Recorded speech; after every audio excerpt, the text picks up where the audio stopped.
All right. I have about an hour to do some reading here.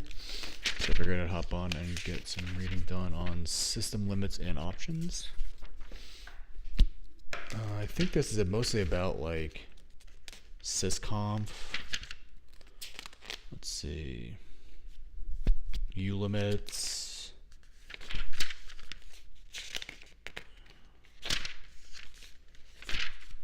Yeah, I know a lot here. But good to brush up on the basics. Obviously, a number of these things I've encountered in the wild, just operating software. But it'd be nice to have a good fundamental understanding of the syscalls and everything involved here. So let's get started. Each Unix implementation sets limits on various system features and resources it provides or chooses not to provide options defined in various standards. Examples include the following: how many files can a process hold open at one time? Does the system support real-time signals? What is the largest value that can be stored in a variable of type int? How big an argument list can have? So how big an argument list can a program have? Oh, really? Yeah, it's definitely a limit I ran into. That's why I don't use xargs a lot.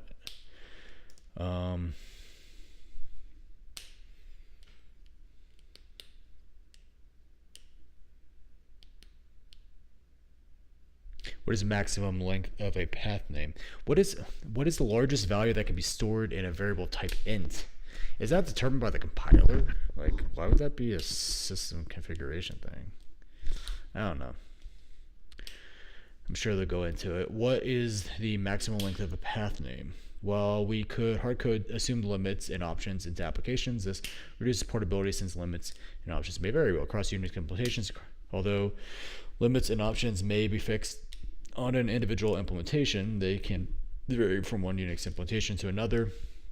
Maximum value that can be stored in an int is an example of such a limit. A runtime, that seems like a C thing, not a Unix thing, but I mean, it's so tightly coupled, maybe it is a Unix thing. At runtime on a particular implementation, the kernel may have been reconfigured to change a limit, for example.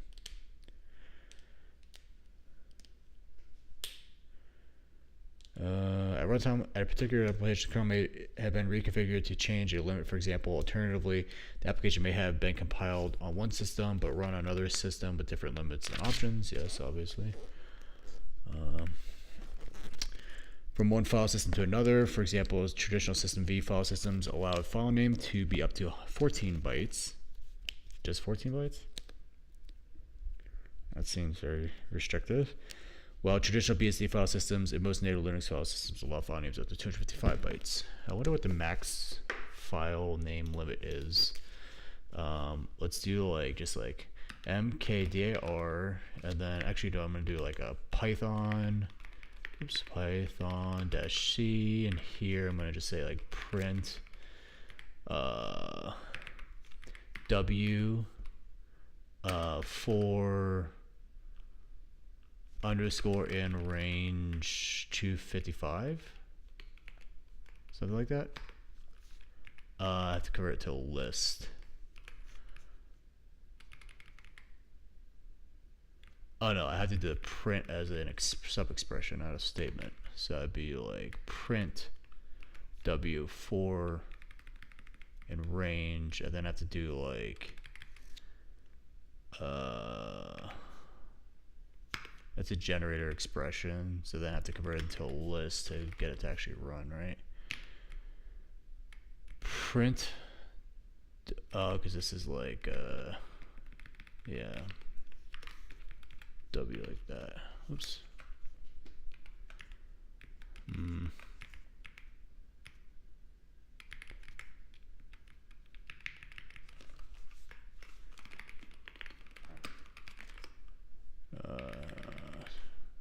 I'm failing right now because I got this book in front of me and I can't type.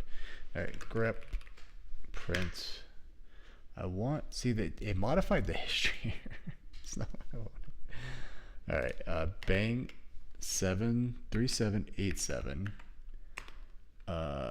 And then in here, I think I have to say list of print list of print. I think that's what I want, right? And then I have to fix the string here. Okay. And then I think I have to put a comma here. Oh no, they changed this in Python 3. Python help of print, and then we'll say n is equal to and is equal to empty string. Bam. There we go. I think you can also just do like Python dash c. I don't know why I did all that, because you can just do like w times 255 and then print that instead of doing all that nonsense. Yeah. All right, so we'll do that. So it's 255. Can I say test and then plus w times 255, and we'll say test dash minus the length, which would be 1 2 3 4 5 like that. And I have to put parens around this to force that. Okay, so now we have 255.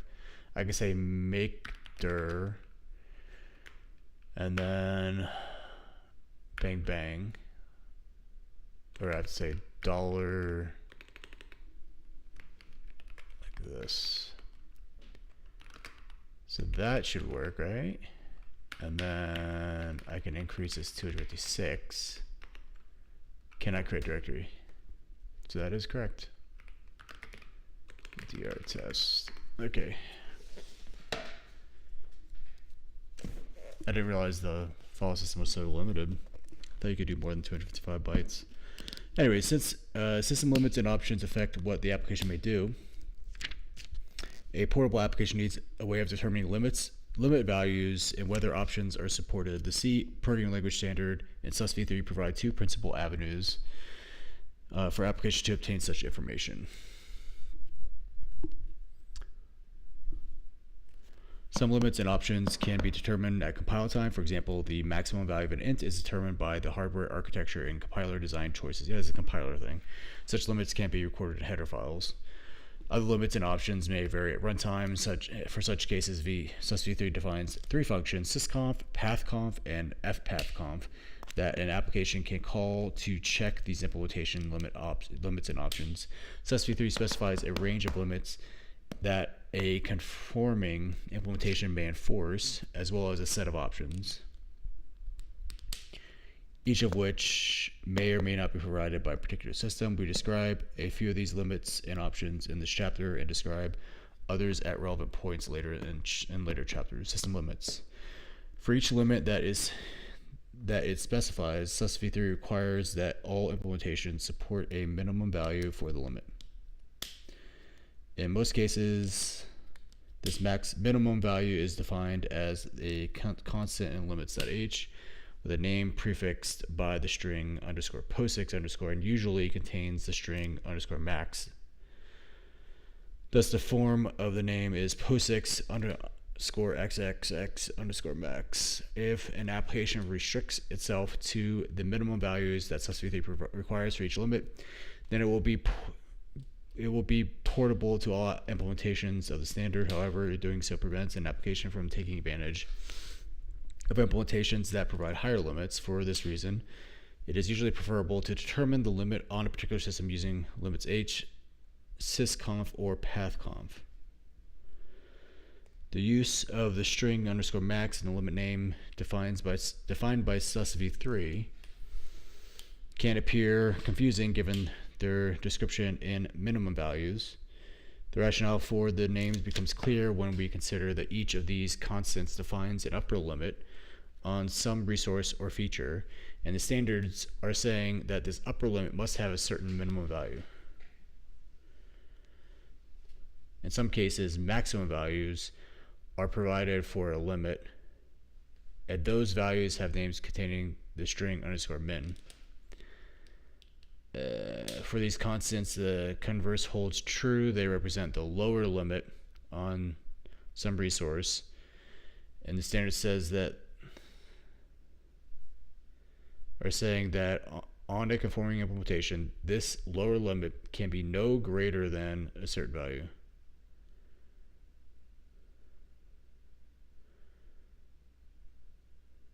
For example, ft min limit defines the largest value that an implementation may set for the smallest floating point number that may be represented, and all conforming implementations will be able to represent floating point numbers. That's confusing. That is very confusing. Anyways, each limit has a name which corresponds to the minimum value name described above but lacks the postfix prefix. An implementation may define a constant with this name in limits h to indicate the corresponding limit for this implementation. If defined, this limit will always be at least the size of the minimum value described above.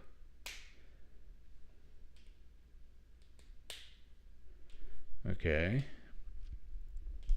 SUSV3 divides the limits that it specifies into three categories: runtime invariant values, path name variable values, and runtime increasing values. In the following paragraphs, we describe these categories and provide some examples. Okay, runtime invariant variables, possibly indeterminate. A runtime invariant value is a limit whose value, if defined in limits.h, is fixed for the implementation. What the hell is in this limits.h? Can I just like, let's see git status here. Can I just vim up test.c and say include limits.h? Can I just do that? And then can I go to definition on this? Yeah, that works. Where is the path? Purity? No. Say in Vim, how do you show the full path to the current file?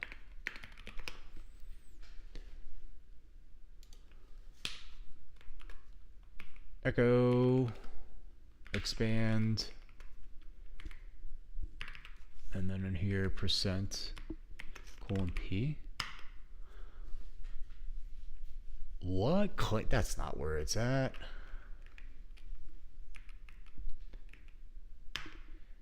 Local home, local share nvim. Nvim Mason package Clang. Oh, it's pulling it all from Clang. Huh, interesting. Interesting. Does Clang re-implement all of this stuff? It does, doesn't it?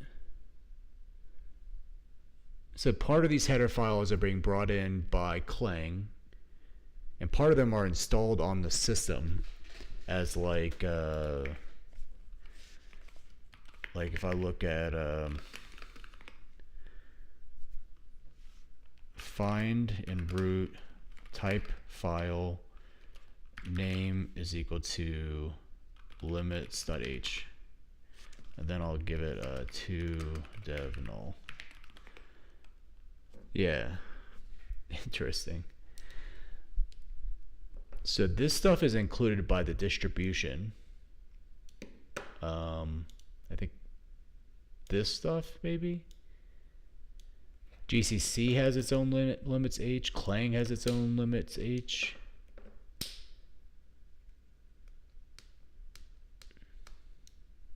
Of course, the Git kernel. Wow, this stuff's complicated. Okay, let's go back to reading. I'm gonna kill this. But like, yeah. Oh, it's a bunch of undefs. Okay. Is there anything that's actually defined here? Define long max. Is there the Unix thing though? Unix. No. Include next limits h. What is that? Okay. I don't know if I trust this stuff. Can I go to definition on this? No. Okay, that's not even helpful. Okay, clear this. Bam.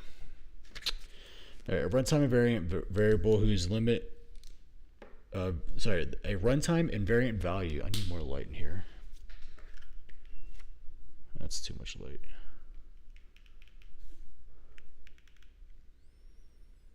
Okay, a runtime invariant value is a limit whose value, if defined in limits h, is fixed for the implementation.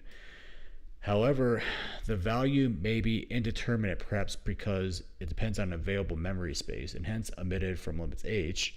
In this case, and even if the limit is also defined in limits h, an application can use sysconf to determine the value at runtime.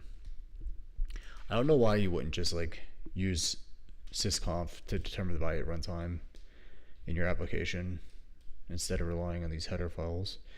The MQ max limit is an example of a runtime invariant value. As noted in section 52.5.1, there is a limit on the priority for messages in POSIX message queues. SUSV3 defines the constant POSIX MQ max with the value 32 as the minimum value, and all conforming implementations must provide for this limit. This means that we can be sure that all conforming implementations will allow priorities from 0 up to at least 31 for message priorities. A Unix implementation can set a higher limit than this, defining the constant MQ max in limits h with the value of its limit. For example, on Linux, MQ max is defined to have the value 32,768. This value can also be determined at runtime using the following call: sysconf max. Path name variable values. Path name variable values are limits that relate to path names, files, directories, terminals, and so on. Each limit may be constant for the implementation or may vary from one file to another. In cases where a limit can vary depending on the path name, an application can determine its value using pathconf or fpathconf. The name max limit is an example of the path name variable value. This limit defines the maximum size for a file name on a particular system. SUSV3 defines the constant POSIX name max with a value 14, old system v file system limit, as the minimum value that its implementation must allow. An implementation may define name max with a limit higher than this and or make information about a specific file system available via the call of the following form: pathconf directory path PC name max limit. The directory path is the path name for the directory on the file system of interest. Runtime increasable values. Runtime increasable values.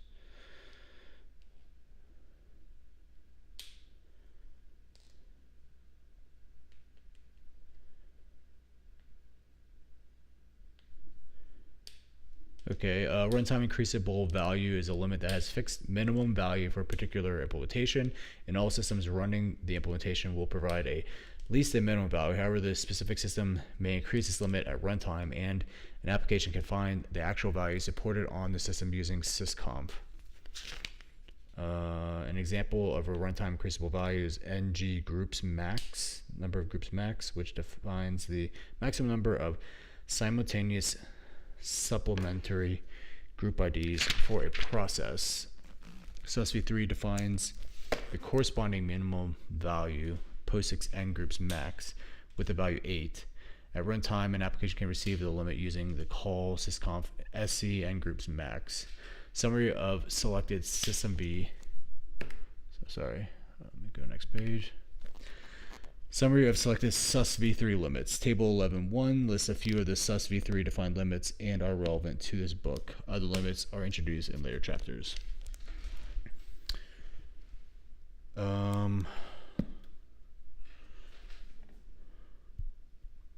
Let's just read through these. argmax, the maximum of bytes of argv plus environment that can be supplied to exec.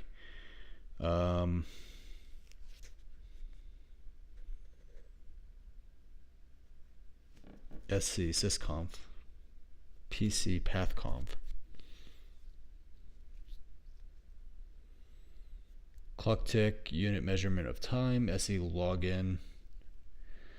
Name max, maximum size of login name, including terminating null bytes. SE open max, maximum number of file descriptors that a process can have open at one time, and one greater than maximum usable descriptor number.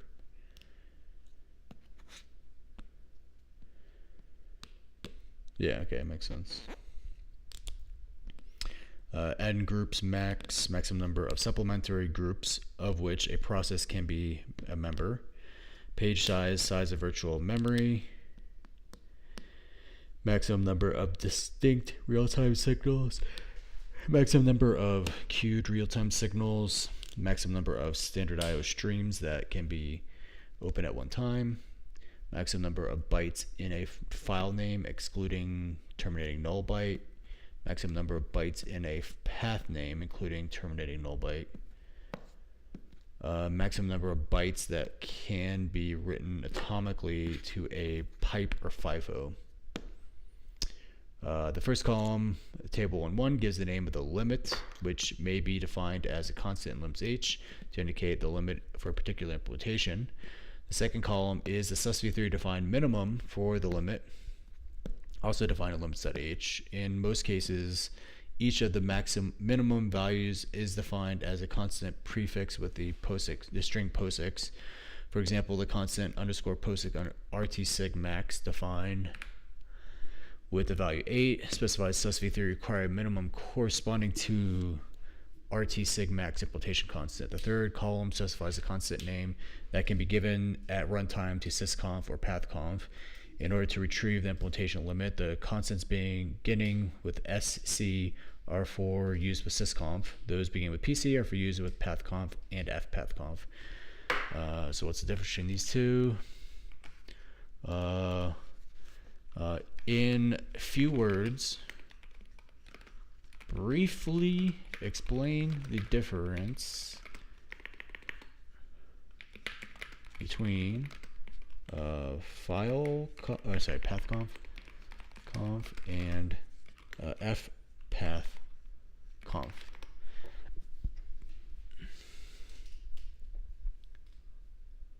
By path name, of course, the same kind of, but with open file. That makes sense. Okay.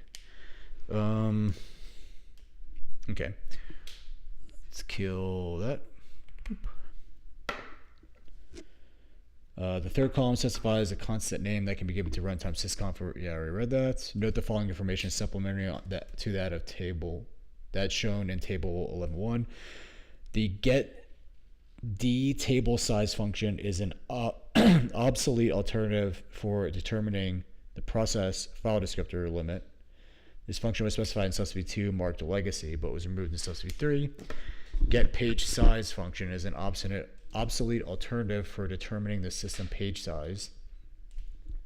This function was specified in SUSV2 marked legacy, but was removed in SUSV3. The constant fopen max defined in standard IO.h is synonymous with stream max. Name max excludes the terminating null byte, while path max includes it. This inconsistent repairs an earlier inconsistency in POSIX 1 standard that left it unclear whether path max included the terminating null byte. Defining path max to include the terminator means that applications that allocated just path max bytes for a path name will still conform to the standard. Determining limits and options from the shell getconf. I used that earlier today. From the shell, we can use getconf command to obtain the limits and options implemented by a particular Unix implementation. The general form of command is as follows: getconf variable name path name. The variable name identifies the limit of interest and is one of the SUSV3 standard limit names, such as argmax or namemax. Where the limit relates to a path name, we must specify a path name as the second argument to the command, as in the second of the following examples: getconf argmax or getconf namemax boot. Getconf name max and say boot. What would say root? Name max. What is man name max? What is manmax? Is that in limits.h? Man limits.h? Name max?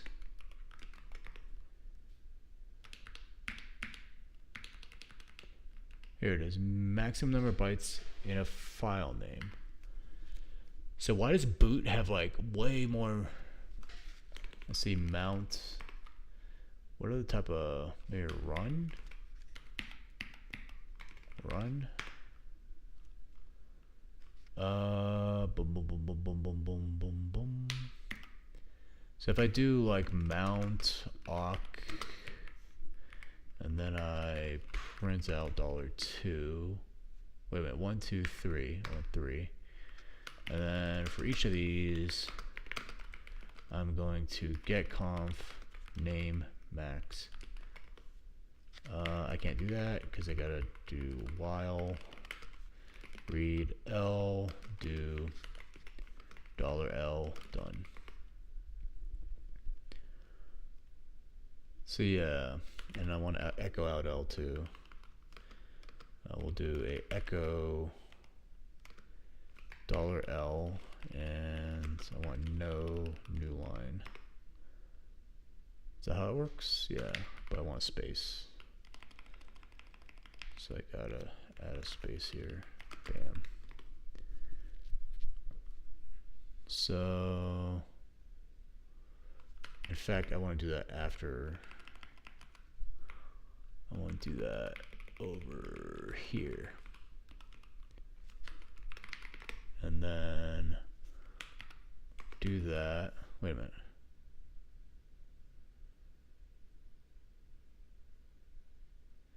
That didn't work. Maybe I could do it like this. If I do echo of this, like that. There we go. And then 2 just goes to dev null. Don't care about you.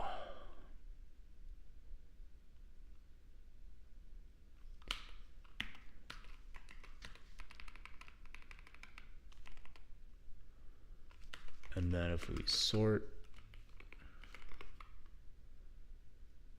numerically and in reverse, so boot has the biggest file name limit, and then this user GVFS, I don't know what that is, and then everything else is 255. I wonder what type of file system is boot. Let's see, we got boot here. Where's boot? Boot, boot, boot, boot, boot.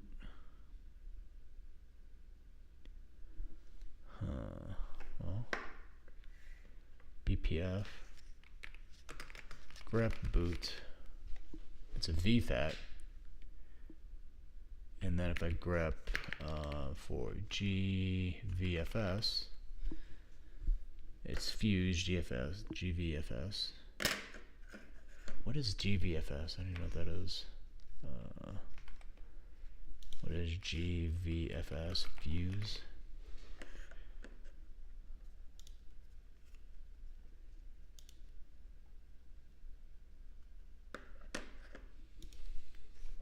But what is it? What is GVFS? I don't even know what GVFS is.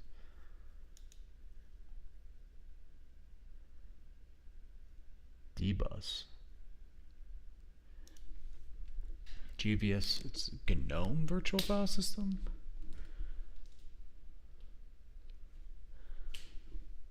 What is this? A library available in glib.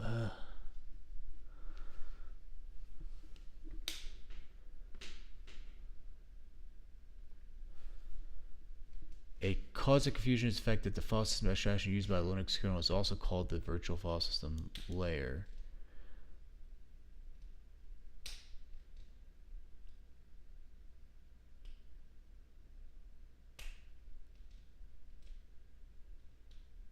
I'm confused.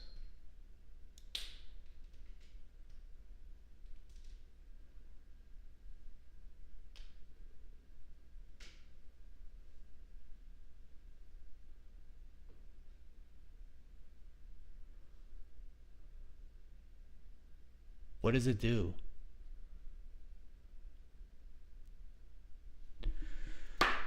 Alright.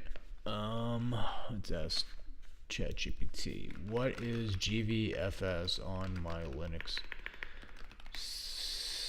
system under path? Oops. Run user 100 or 1000 GVFS. I'm not running GNOME though.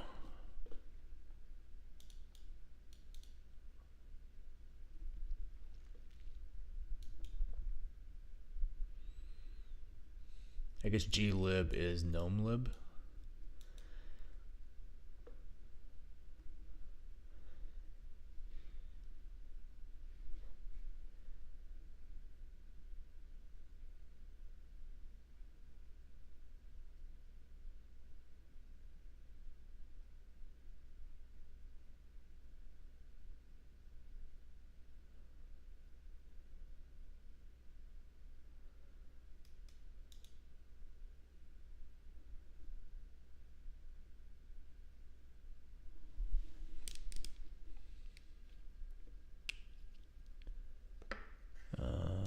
Let's do it. ls run user 1000 GVFS. Ain't nothing in there.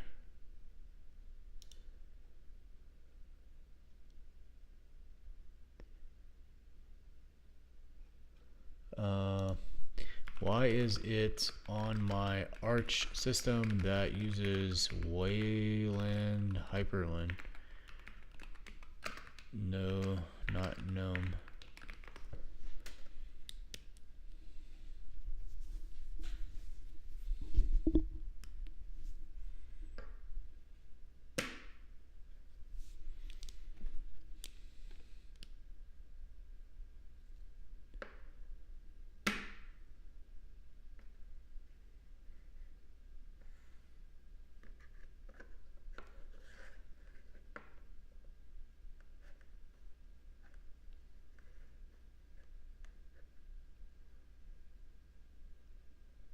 Okay, I'm not gonna mess with this. Oh, maybe it's.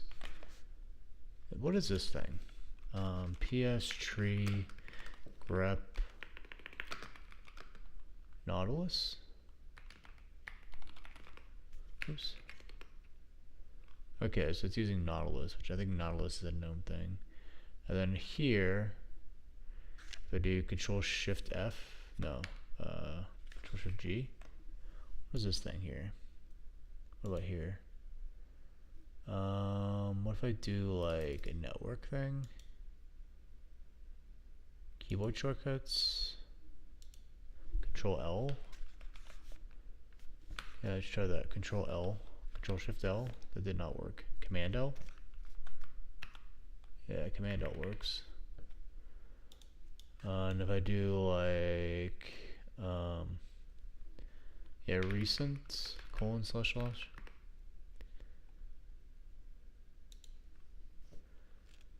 Okay, and if I look under here now, cat,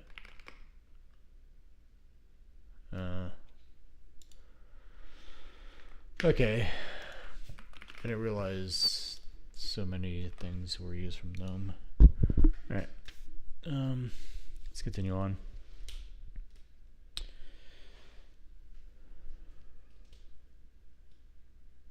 Getconf, we did that. Retrieving system limits and options at runtime. The sysconf function allows an application to obtain the values of system limits at runtime, include Unix standard.h, long sysconf name, returns blah blah. Okay, man to sysconf. Man 3. Okay. What is the actual syscall being made here though? So if I do like get the getconf thing that I was doing earlier, where's that? It's getconf, this one. And if I do strace and open, I think it is this. Open at. Yeah, okay, so that's tracing stuff. I want to trace all system calls now. page it.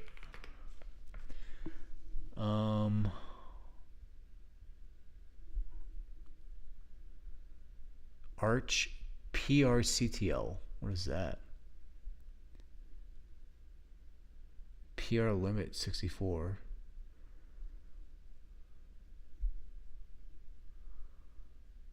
Stats FS.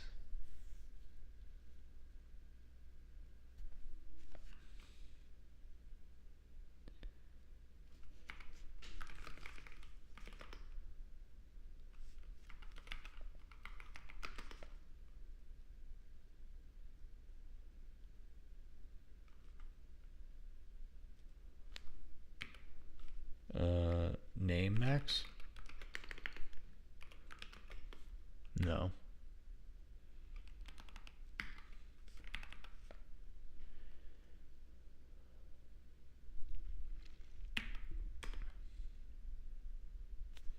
So that's where it's statting the FS boot.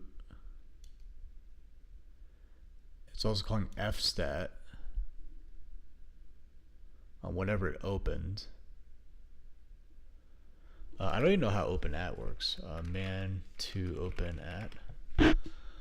So open at, open, you give it the path, the flags, and the mode.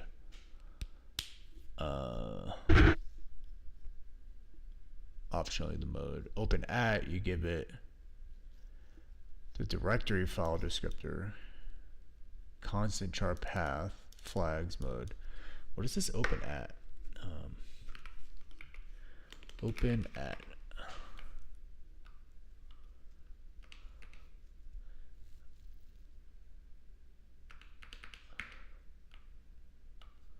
Passing the file descriptor as the dir after the argument of open at and the other star at system calls.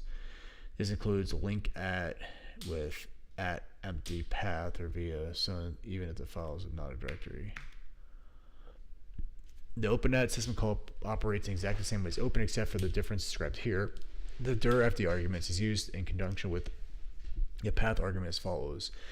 If the path name given in path is absolute, then it's ignored. If the path name given in path is relative and dirfd is a special value at fdcwd, the path is interpreted as relative to the current working directory of the calling process. If the path name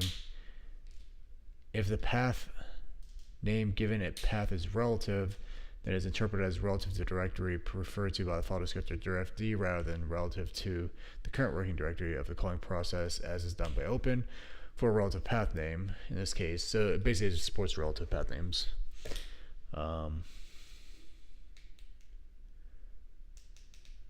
Okay.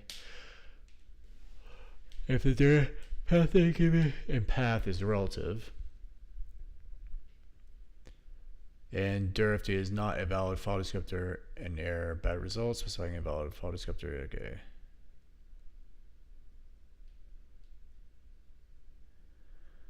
Open at 2, the open at 2 system call is an extension to open at and provides a superset of features that open at is documented separately and open at 2.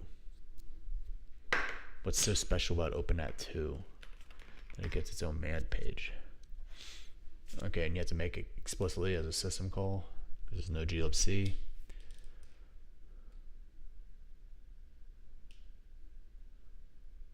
The open at 2 system call is an extension of open at and provides a superset of this functionality. Looks similar except for size and a struct open how. Interesting. Well, I don't see it commonly used, and there's no glibc wrapper, so I'm not going to worry about looking at it. Anyways, what is that looking at? The syscalls for this.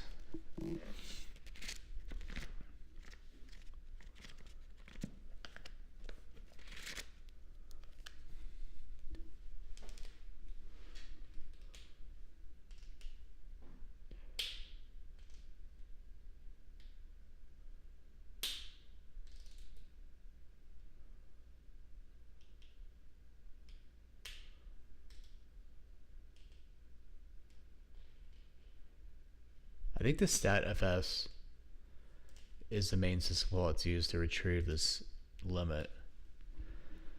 Let's do a different one. Let's do like getConf. Instead of one that's based on a path, let's do argmax.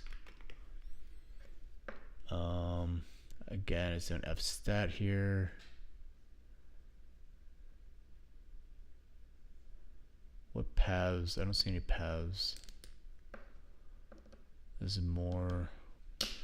Alright, well, I'm going to pipe this out into temp B, or redirect it to temp B, and then redirect this to temp A, and then do a delta on temp A and B. Really? Really? There's no way.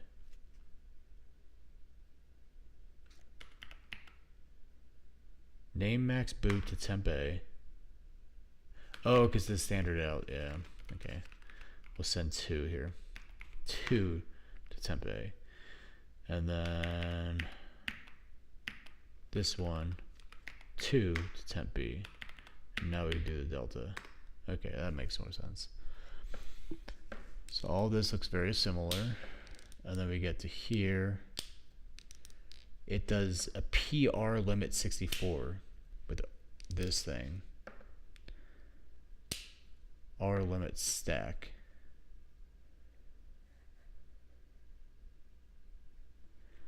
Okay, let's say man to PR limit like that. And does 64 have a man page? Same thing. So we got get R limit, set R limit, PR limit. So get and set R limits make sense. R limit is a resource limit. What does PR limit do? The get R limit and set R limit system calls set and get resource limits. Each resource has an associated soft and hard limit as defined by the R limit structure. Soft limit, yeah, I remember reading this recently. What is the PR limit? What does that do? PR. It gives back an error code. You give it a PID. And int resource destruct. Okay, so it's just basically a PID R limit. It says process specific R limit. And I bet you it works for non-process stuff as well.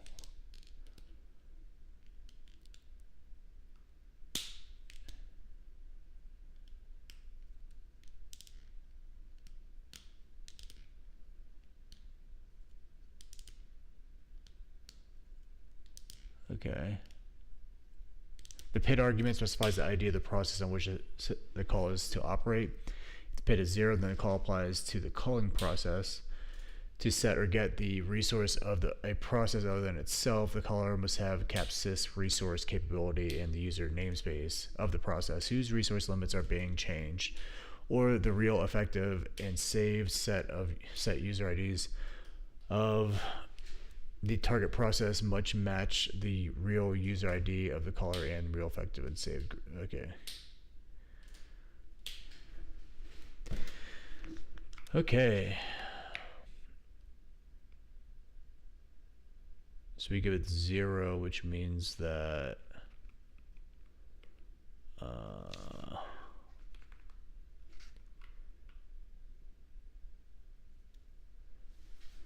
it's the calling processes limit. All right, let's continue reading. Retrieving system limits. So that sysconf function allows an application to obtain the value of the system limits at runtime. Sysconf is a libc thing, not a kernel thing. The name argument is one of the sc star constants defined on uni's std.h, some of which are listed in table 11.1. The value of the limit is returned as a function result. If a limit can't be determined, sysconf returns -1. It may also return -1 if an error occurred. The only specified error is EINVAL, invalid, indicating that the name is not valid. To distinguish the case of an indeterminate limit from an error, we must set error node to 0 before the call. If the call returns -1 and error node is set after the call, then an error occurred. Okay, the limit values returned by sysconf as well as pathconf and fpathconf are always long integers. In their rationale text for sysconf, Susv3 notes that strings were considered as possible return values but rejected because of the complexity of implementation and use. Listing 11.1 demonstrates the use of sysconf to display various system limits. Running the program on Linux 2631 on x86-32 system yields the following. Sure. Let's mkdir chapter 11 and rsync a/z/ci. Actually, chapter 10 into chapter 11. cd into chapter 11. Make clean. rm star.c and star.h. rm exercise.txt, rm r vm, vim clang, chapter 11. Okay, vim.get ignore. Don't need the VM anymore. Okay, cat out makefile, it should be fine. Looks good to me. Get ignore, clang, I say cd ref. Oops, quit, clear. RMR time, mkdir. This will be under chapter 11, syslim. LSHLA, cd into syslim. Let's grab these two programs here. Boom, boom. Grab copy link address, wget. Oops, wget that. Copy link address, wget that. Close these, go back. Chapter 11, make, build, ref lib. There's some C files there, right? LT N9 or L9. Oh, I didn't put them in the right directory, so ref mv star.c into syslim. There we go. Make, build, syslim, t, sysconf. So this is a one that we're looking at here, right? Yeah. Okay. Go back over here. So here's running it on a 32-bit system. argmax is the same. Login name is the same. Openmax is the same. Ngroups is the same. Page size is the same. And rtsigmax is the same. Interesting. Susv3 requires that the value returned by sysconf for a particular limit be constant for the lifetime of the calling process. For example, we can assume that the value returned for SC page size won't change while a process is running. What if I change it though? On Linux, there are some sensible exceptions to the statement that limit values are constant for the life of the process. A process can use set rlimit, exactly, section, to change various process resource limits that affect limit values reported by sysconf. rlimit no file, which determines the number of files the process may open. SC open max, rlimit, and proc, a resource limit not actually specified in Susv3, which is the per user limit on the number of processes that may be created by this process. SC child.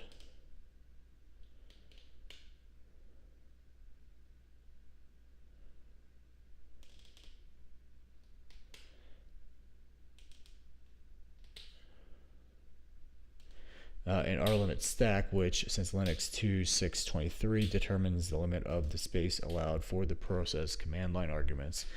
and environment sc argmax. See the exec ve manual page for details. Retrieving file related. Oops, sorry, I'm on the wrong page here. Retrieving file related and options at runtime. The pathconf and fpathconf functions allow an application to obtain the values of file related limits at runtime. The only difference between pathconf and fpathconf is the manner in which the file or directory is specified. For pathconf, specification is by path name. For fpathconf, specification is via a previously open file descriptor. The name argument is one of the PC underscore constants defined in Unix standard at H, some of which are listed in table 11.1. Table 11.2 provides for some further details about the PC star constants that were shown in table 11.1. The value is the limit of the limit is returned as the function result. We can distinguish between the intermediate return and an error return from the same manner for the sysconf. As for sysconf, unlike sysconf, sus-v3 doesn't require that the values returned by pathconf or fpathconf remain constant over the lifetime of the process, since, for example, a file system may be dismounted and remounted with different characteristics while a process is running. PC name max, PC path max, and PC pipe buff file directory. For a directory, this yields a value of the file. For files in the directory, behavior for other files types is unspecified. Okay, whatever. Listing 11.2 shows the use of fpathconf to retrieve various limits for the file referred to by the standard input. When we run this program specifying standard input as a directory on ext2 systems, we see the following. Okay. Build ref syslimits t fpathconf dot.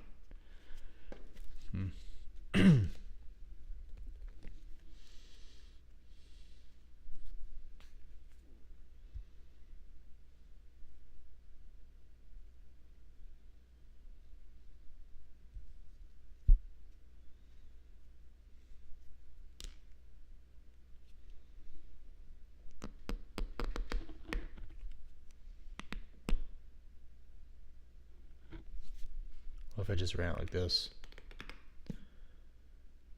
I don't understand how this works. Let me read this. So he calls 3 calls to fpathconf print, giving it the name of the thing he wants to print, the constant name, or the integer name, and the file descriptor. And then in here we say, hey, fpathconf, here's the file descriptor, which is 0, right? Let's open that bad boy up. This is going to be t underscore fpathconf. And then here, so we have the call here. I like how it's called name when it's an integer. Call succeeded. And then maybe here we'll say like fd %d fd.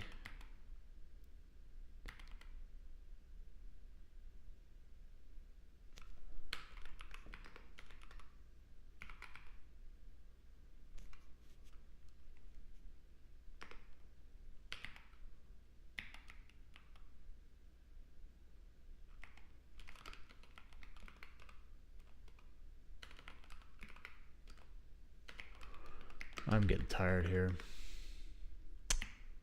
So why is this not used?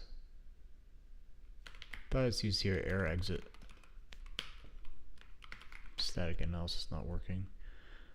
Make build ref syslimit t fpathconf. Yeah, fd is 0. And when fd is 0, man of 2 fpathconf, sorry, 3 fd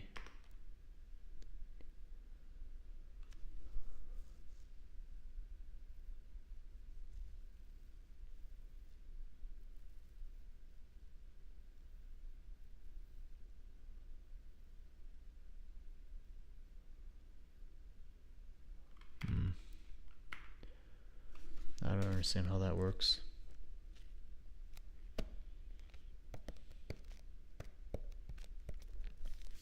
Is there like errata for this? There's another thing I'm like, what? The Linux program interface errata. Because why would you need to pipe in, or why would you need to redirect in? I guess pipe in is fine. Pipe in dot? I don't understand what that means. If I do echo or cat, say I do cat dot like this, what does that do?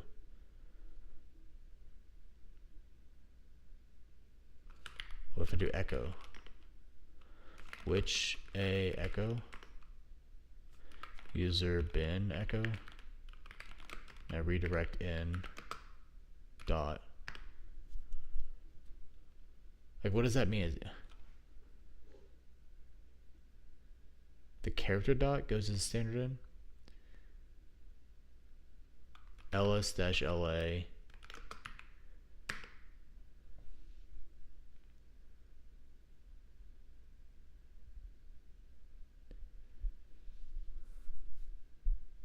I don't know. Let's ask AI. The program tf path conf a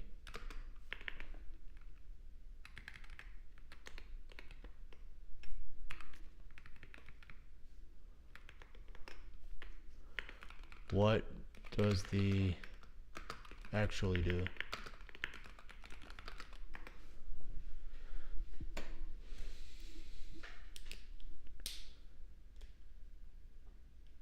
Open file for reading, but it's not a file.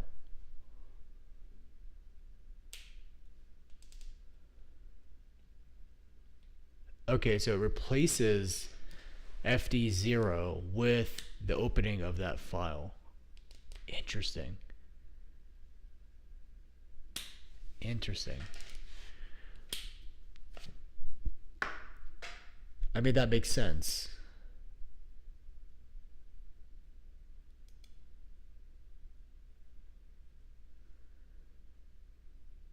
But it's not setting up a dedicated file descriptor for standard in.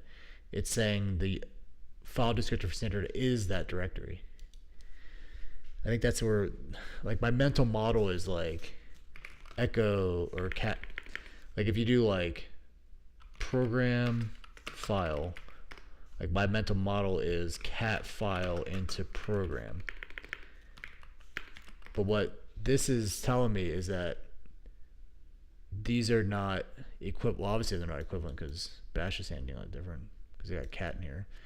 But this is actually saying run this program, and for its standard input, its standard input 0 file descriptor refers to the file description of the open file here at this path. Whereas this says, okay, you know, cat this file out, write it to standard out, write the contents of this to standard out, and then this process actually has a dedicated file descriptor for standard in that you can really read off of to read those bytes. But it's not the same thing as a file descriptor to that file. Interesting. I always viewed it as like I never viewed redirection in this way as like something that was like useful, because I always viewed it as the analogous of this type of pipeline. I always preferred the pipe syntax. But now that I know that this actually overwrites, or sorry, replaces this program standard in with a file descriptor that references the file description of this file, that's a lot more interesting to me and is different.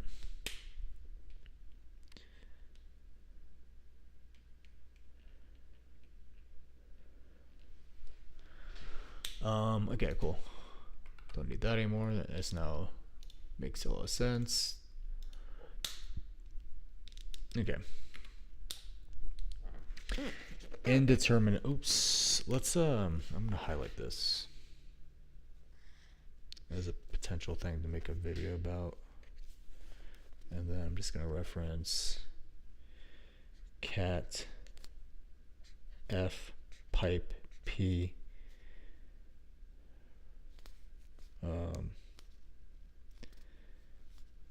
versus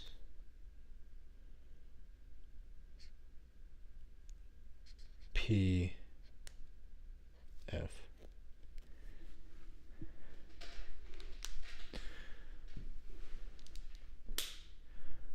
Okay, indeterminate limits.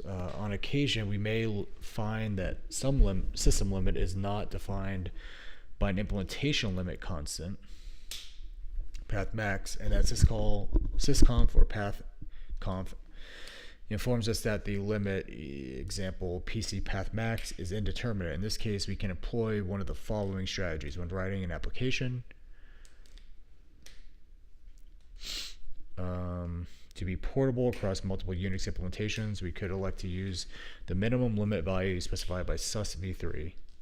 These are the constant names within the form POSIX max described in section 1.1.1. Sometimes this approach may not be viable because the limit is unrealistically low, as in the case of POSIX path max and POSIX open max.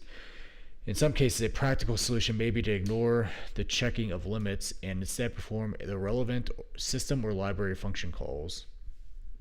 Similar arguments can also apply with respect to some of the sus v3 options described in section 11.5. If the call fails, an error note indicates that the error occurred because some system limit was exceeded, then we can try again, modifying the application behavior as necessary. For example, most Unix implementations impose a limit on the number of real-time signals that can be queued in a process. Once this limit is reached, attempts to send further signals using sigq fail with error E again. In this case, the sending process could simply retry, perhaps after a delay interval. Similarly, attempting to open a file whose name is too long yields the error E name too long, and an application could deal with this by trying to run it again with a shorter name. We can write our own program or function to either deduce or estimate the limit. In each case, the relevant sysconf and pathconf call is made, and if this limit is indeterminate, the function returns a good guess value. While not perfect, such a solution is often viable in practice. We can employ a tool such as GNU autoconf. So this is where autoconf comes into place. Is autoconf the same thing as configure? They're tightly related. Autoconf is a tool, actually a suite of tools. Configure is a script that autoconf generates. Okay. More detail. Autoconf, a GNU build system tool. You write a file called configure.ac for the older configure in using autoconf macros like AC check funcs, AC check headers, etc. Then you run autoconf or autoreconf to produce a configure script. So autoconf is used by developers, not usually by end users. Configure, a shell script, portable shell generated by autoconf. This is what users run. It probes the system, headers, library functions, compiler behavior, figures out platform-specific details, produces files like makefile, config.h, etc. from .in files. Configure, make install. Common confusion cleared up. Autoconf generator tool.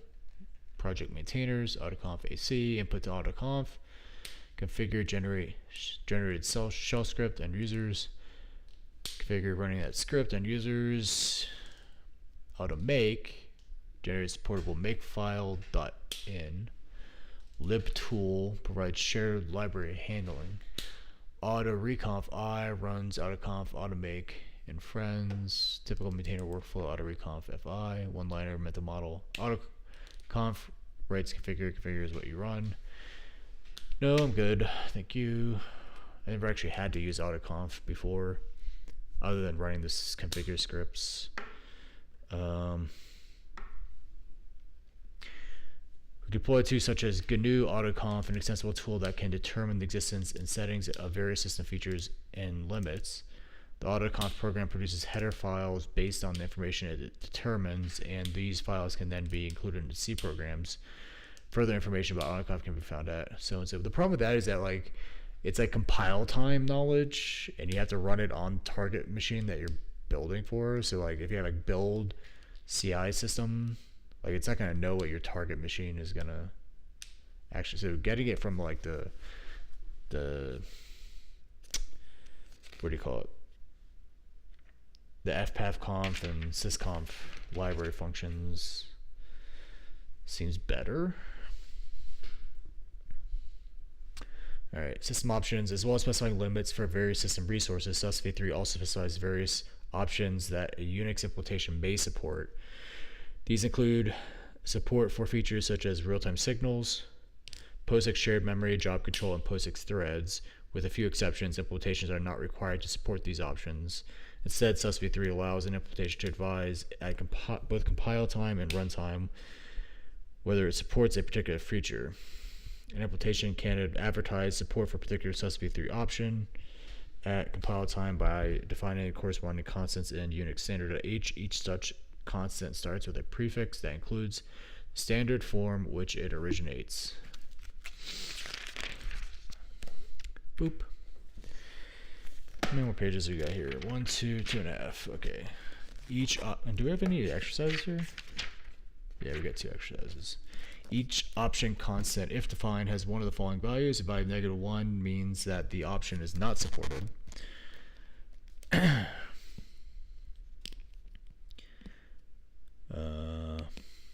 In this case, header files, data types, and function interfaces associated with the option need to be defined by the implementation. We may need to handle this possibility by conditionally compilation using if, #if, preprocessor directives. A value of 0 means that the option may be supported. An application must check at runtime to see whether an option is supported. A value greater than 0 means that the option is supported. All header files, data types, and function interfaces associated with this option are defined and behave as specified. In many cases, SUS v3 requires that this positive value be so-and-so, a constant corresponding to the year and month number which SUS v3 is approved as a standard. Where constant is defined with the value 0, an application can use sysconf and pathconf or fpathconf functions to check at runtime whether an option is supported. The name arguments passed to these functions generally have the same form as the corresponding compile time constants, but with the prefix replaced by SC or PC, the implementation must provide at least the header files, constants, and function interfaces necessary to perform the runtime checks. SUS v3 is unclear on whether an undefined option constant has the same meaning as the constant with the value 0, the option may be supported, or with a value -1, the option is not supported. Standards Committee subsequently resolved that this case should mean the same as defining the constant with the value -1, and SUS v4 states this explicitly. Table 11.3 lists some of the options specified in SUS v3. The first column of the table gives the name of the associated compile time constant for the option, as well as the corresponding sysconf, SC, and pathconf PC name arguments. Note that the following points regarding specific options. Certain options are required by SUS v3, that is, the compile time constants always evaluates to a value greater than 0. Historically, these options were truly optional, but nowadays they aren't. These options are marked with the character plus in the notes column. SUS v4, a range of options that are optional in SUS v3 became mandatory.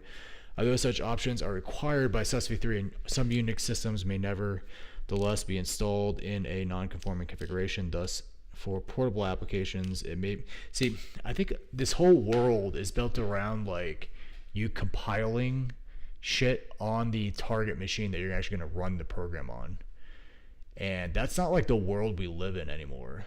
Like we build in like build systems that are completely separate. We cross compile from architectures that are completely separate from our target machine. So like all these things, they need to be discovered at runtime.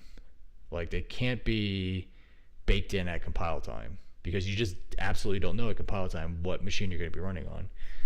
And so it's really important. Like syscalls are really important because those are an interface. Basically all the API stuff, like the calling conventions, the syscalls, the architecture, the binary format, like all these things are the interface that you have with your users when you're distributing pre-built binaries. distributing source code, then yeah, you can use all this. But like most stuff like is distributed by binaries these days.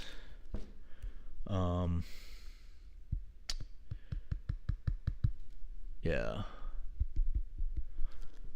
Anyways, table 11.3, some of the options. Okay, I just don't want to read anymore. Certain options required by sus3 compile time constant, always evaluate. Yeah. I don't really care about any of that stuff. I'm just going to skip over that.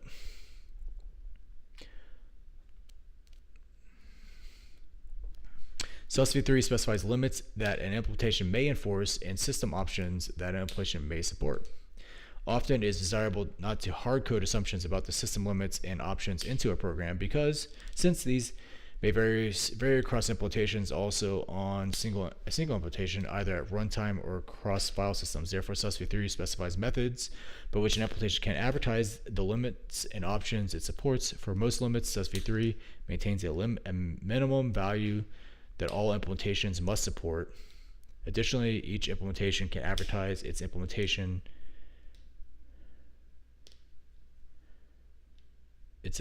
specific limits and options at compile time via constant limit.h or runtime via sysconf, pathconf, or fpathconf.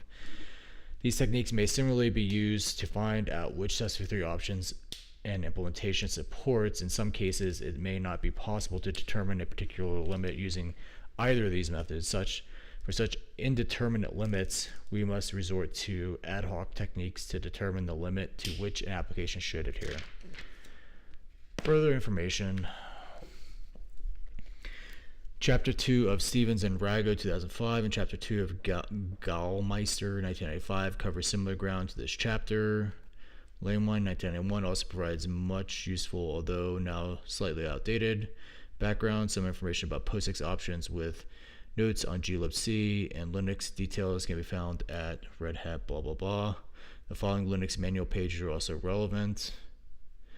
sysconf 3, pathconf 3, at feature test mat, grows 7, POSIX options 7, and standard 7.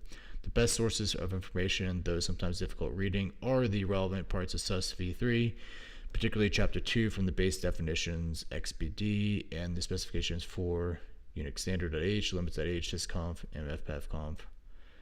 Provides guidance on the use of sus3. Exercise, try running the program listing 11.1 on other Unix implementations if you have access to them. Did that. Try running the program listing on other file systems. Did that. Alrighty. So I did all the stuff already as part of my reading. So I'm just going to go back over here. Good status. Catout test.c. What is this thing? Just playing around with stuff there. Let's vim up readme, and we're going to mark chapter 11 as done. And then chapter 12 is system and process information. And then get status, get add all, get DC. Wait a minute. There we go. Let's go get status. Everything's under chapter 11. Clang, get, ignore, make file. Everything looks good. Get DC. Clang is chapter 11. Build, everything looks good there. Okay. Get status, get CI, and finish chapter 11. It is 9:10 p.m. I have gym in the morning. Oh, I just ripped the page. Damn it. Oh, well. I have a gym in the morning, so I need to get to bed here. Hit the lights here. Where's my bookmark at? I'll just put this here. Bam. Alright, let's push this. And if we look through 12, this is actually, I mean, 11 was pretty boring. It was just like sysconf stuff.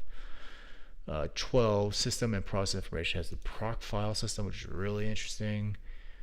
Status, I've already looked at earlier in my reading. They mentioned it, so I looked at it. So he goes into more details there. FD directory, task directory, I haven't looked at. This I looked at. Proc is just like super awesome. Is proc standard to Unix? because macOS does not have proc. Does proc/proc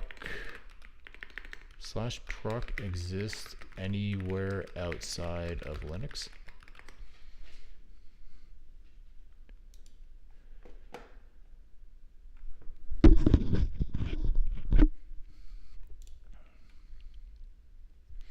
Solaris Illumos has proc, different structure, semantics. Historically, it has much more process debugging oriented.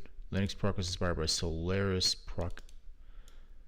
Okay, so it kind of originated in Solaris or SunOS or whatever it's called. Have procfs, but often optional, deprecated, frequently not mounted by default, considered inferior to native and for sysctl.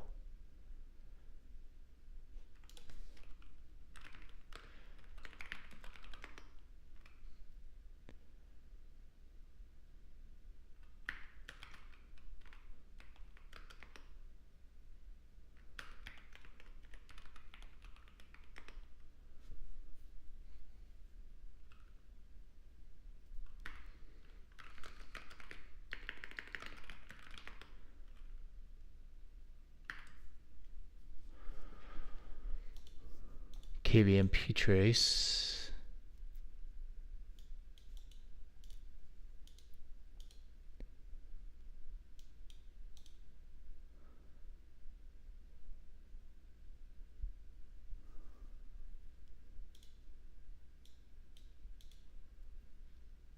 Yeah.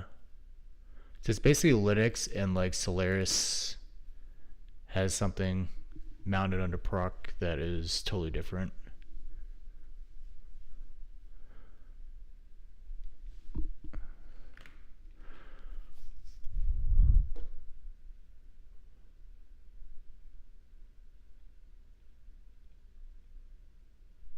I love these virtual file systems like C groups, proc. They're so cool.